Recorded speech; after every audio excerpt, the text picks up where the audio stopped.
This week, the UK's year of elections kicks off when millions of Britons will go to the polls to choose scores of local councillors and, more importantly, 73 members of the European Parliament. Thanks almost entirely to Ukip's Nigel Farage, the EU elections look like they're going to be far more interesting than for decades. People don't usually bother to turn out to vote for members of the EU Parliament, of which they know little and care less. Most can't even name their local MEP. But as voter disillusion with mainstream politics has grown, so the Ukip outsider has gained ground, largely on a platform of withdrawal from the EU and tough curbs on immigration.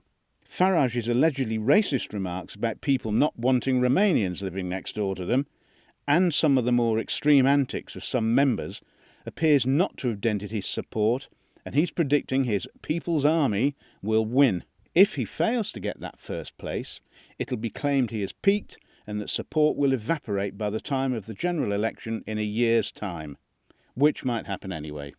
The opposition party would normally be expected to win these mid-term polls, but thanks to the Farage effect, Labour may be thrown into second position. That would be disappointing, but probably not disastrous for the Labour leader. Recent polls suggest he might just escape such a defeat by the skin of his teeth anyway. Either way, Labour's not looking to these elections as a definitive verdict on their current standing, or even the cost of living crisis campaign, which has begun to lose some traction. However, disagreements between Miliband and some of his own front benchers over whether to label Farage racist have cast a bit of a shadow over his campaign, even pushing his plans to boost the minimum wage off the front pages. If Miliband hangs on to first place, however, we can expect to see some Labour celebrations and claims they have stopped the UKIP bandwagon in its tracks. It's David Cameron's Conservative Party who've got the most to lose from these elections, with the real prospect they may be thrown into third position behind UKIP and Labour. David Cameron has targeted much of his fire onto UKIP, pointing out it is only the Conservatives who would ever be in a position to give voters an in-out referendum on EU membership. Like other leaders, he's stopped short of branding Farage racist, but has said his views are unpleasant and divisive. But with many Tory voters, and even some of his own MPs, attracted by Farage's uncompromising Euroscepticism, he's bracing himself for a bloody nose. Add to that the simple fact that mid-term polls are always the time to express disapproval of the government of the day, and any bounce the Tories may have received from the improving economy may not help them.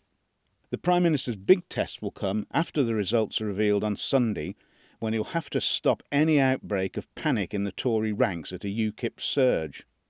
Like the other leaders, he will hope the polls have given voters the opportunity to protest in the safest way possible, and that when it comes to choosing a government in a year's time, UKIP will slump. And let's not forget Nick Clegg and the Liberal Democrats, even though it looks like the voters probably will. The party is already running at a low point in the polls, and Clegg's attempt to shore up his position with TV debates against Farage backfired badly when he lost both of them. He is resigned to a humiliation and may even lose most, if not all, the 12 seats he has at the moment. If he hangs on to one or two, that'll be chalked up as a victory, which says it all, really. And that's it. To find out how it turns out for the parties in these crucial polls, go to ibtimes.co.uk.